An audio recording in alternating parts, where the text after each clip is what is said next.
سبحان الله چې ته وې، سبحان الله وبحمده چې ته وې، د دې سبحان د الله په جناب کې دومره لوی مقام دی، دومره لوی مقام چې دا رسول الله صلی الله علیه وسلم مستقل په دې خو په زمونږ د احادیثو په کتابونو کې بابونه دي، بابونه چې د سبحان څومره لویه معنا ده، څومره لوی شان لري.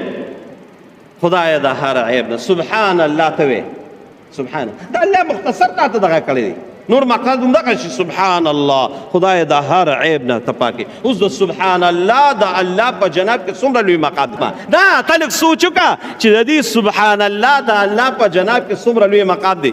رسول الله صلی الله علیه و آله وسلم فرمایي، ما ته وګورئ، ما ته بخاري مبارک کې حدیث دی چې سبحان الله ویل یو ځل څومره لوی شان لري. یو ځل پرېږده، یو انسان دی او راپاسې د خپل د زندګۍ معمولې وی چې سبحان الله سبحان الله، او د دا سبحان الله سل ځله ووي، سل ځله ووي بالفرض. اوس د دې سلو ځلو برکت په څه وي؟ دا د حدیثو الفاظ دي سجانا. رسول الله مبارک وی چې سل ځله د سبحان الله وي، خو ستا ګناهونه د سمندر د زګ عمره مو وي، د دې سلو ځلو د برکته به الله ټول معاف. سمندر زګ تاسو نه دي لیدلی؟ ما لیدلی دی، په کراچۍ کې مې هم لیدلی دی، په دوبۍ کې مې هم لیدلی دی، او په جده کې مې هم لیدلی دی. د دې سمندر یو زګ چې د انسان د تصور نه هم بهر وي. اوس کو دقه زګ عمره ګناهونه وي او تا سل ځلو وي چې سبحان الله، د دې سلو ځلو د برکته به الله ستا د سمندر د زګ عمره ګناهونه معاف کړي. د سبحان الله خو دا مقصد دی. ما خو تاته وي په دې خو مستقل کتابونه لیکلي شوي دي. زموږ د دې دین یو عظیم کتاب دی، عظیم کتاب د احادیثو بخاري شریف. د هغې اختتام چې په کوم حدیث باندې کیږي نو په کوم شان باندې کیږي؟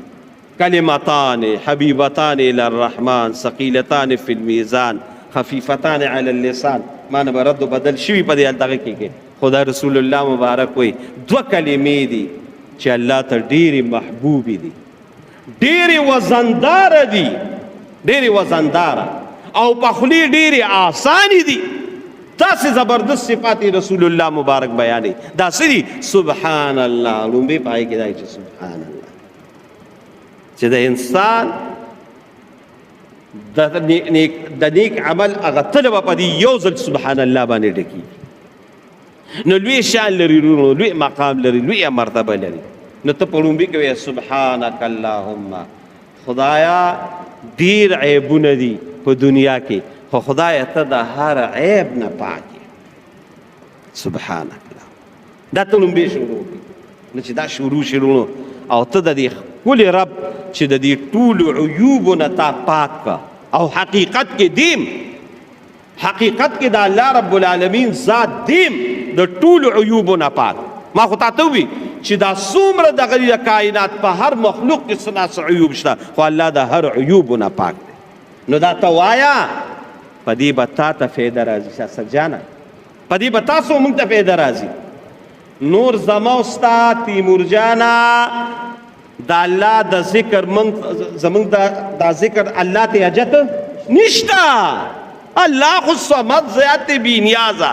زه او ته به څه ذکر وکړو؟ راواړی ما راته په خطبه کې یو آیات وي، قاري صاحب وښه چې د الله رب العالمین تسبیح زه او ته بیان کړو، د دې فایده مو تاته ده. کو مو ته بیان نه کړه، په الله د هغې هېڅ اثر نشته. منګه انسانان په دې دنیا کې ډېر زیات کم یو، د الله مخلوق زمونږ نه ډېر زیات دی. د الله مخلوقه وایه زمونږ نه ډېر زیات دی. او څومره د الله مخلوق دی، څومره د الله مخلوق، دا ټول د الله تسبیح بیانوي. قاري صاحب شروع کا تسبح له السماوات السبع وایه والارض ومن فیهن. یومبې دا وره تسبح له السماوات السبع والارض ومن فیهن. مو ته خو په دې ځمکه باندې هغه ځمکه باندې چې دا کومه ځمکه ومونږ تاسو سوي دا لس حصې ده، 9 حصې څه شي ده؟ اتا محمد حاجي صاحب 9 حصې د اوبه دي، یو حصه باندې صرف دا جوهره ده. ومونږ دا انسانان یو، انسانان زموږ ستا څه حیثیت دی؟ الله وی تسبح له السماوات السبع والارض، چې دا اوه والا اسمانه څه دي؟ اسمان دام د الله تسبیح وي.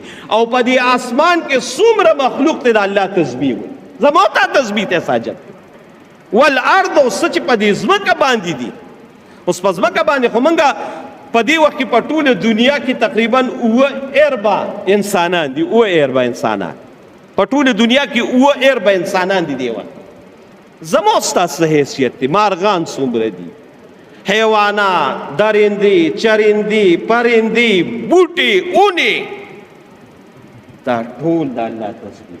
تسبح له السماوات السبع والارض ومن فيهن وان من شيء الا يسبح بحمده ولكن لا تفقهون تسبيحه.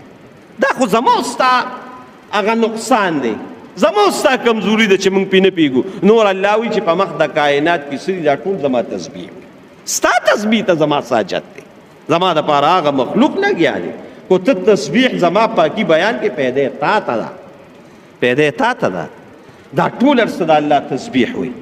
زموږ په دې ظاهر غوږونه، زما ستا غوږونه ډېر په موږ قرآن نه لګي، نو دقه به را باندې څو لګي. موږ د قرآن په معنا، د لمونځ په معنا نه پوهېږو، نو دقه به څو لګي. قسم په خدای داسې په کائنات کې داسې خلک تیر شوي دي چې د دې غرونو تسبیح یې اورېدلې ده. وایه قاري صاحب ویښ شه، انا سخرنا الجبال معه یسبحن والطیر.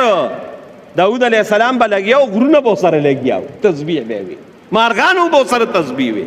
دا خو زما ستا بدبختي ده، ما تا ځان الله ته نه دي نږدې کړی، د دې د وجې ما تا ته د دې پته نه لګي. نور د الله په کائنات کې دا ټول لګیا دي، د الله تسبیح وي. نو زما ستا تسبیح ته د الله ضرورت نشته، زمونږ ورته ضرورت دی چې ما ورته ووایي، الله به راله یو عظیم منقبت راکړي، الله به راله ډېر لوی ثواب راکړي چې د سمندر د زګ عمره ثواب هم تاله په 100 ځلې سبحان الله درکړي.